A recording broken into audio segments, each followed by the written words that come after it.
Hi guys, welcome back to my channel. আমরা আজকে একটু বিরিয়ানির প্রস্তুতি নিয়েছিলাম, যেহেতু আমার বন্ধু এসছে বনগাঁ থেকে তার বাচ্চা এবং তার স্ত্রীকে নিয়ে। তাই ভাবলাম বিরিয়ানিটি আজকে হয়ে যাক। আপনাদের দিদি সমস্ত সরঞ্জাম বিরিয়ানির মশলা টশলা সব আমাকে রেডি করে দিয়েছে। তারপরে আমিও একটু হাতে হাতে করেছি, আপনার দিদিও একটু করেছে।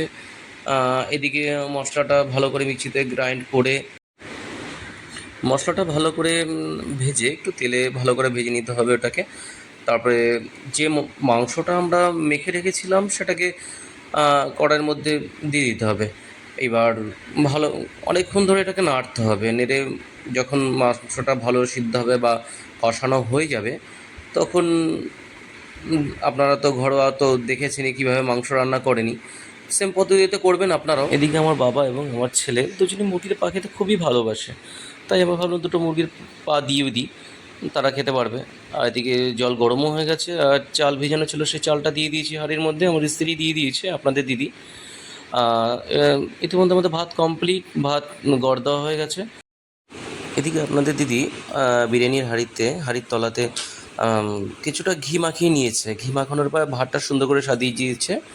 সাজানোর পরে পেঁয়াজের যে বেরেস্তাটা আছে সেটাকে ভাতের উপর ছড়িয়ে দিচ্ছে, ভালো করে চার সাইডে যাতে ছড়ানো থাকে, নাহলে কালারিং হবে, একটু দেখতেও সুন্দর লাগবে। তারপর একটু কিছুটা পরিমাণ নুন দিয়েছে, চিনি দিয়েছে।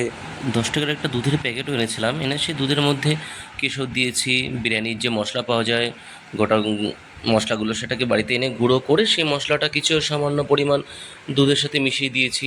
দুধের সাথে মিশিয়েছি, তার সাথে কেওড়া জল দিয়েছি, গোলাপ জল দিয়েছি। সেটাকে ভাতের উপর থেকে এখন ছড়িয়ে দেওয়া হলো।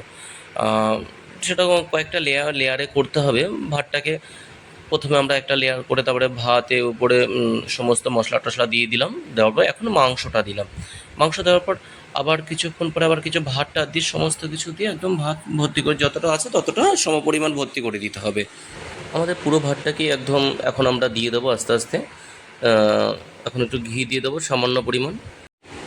আমরা যেহেতু আতরও দিয়েছিলাম, যারা আতর ভালোবাসেন দেবেন। আতরটা একটা সুন্দর একটা গন্ধ আসে বিরিয়ানিটা থেকে, ভাল লাগে। আতরটা দিলেও খুব ভাল লাগে বিরিয়ানির একটা সেন্ট।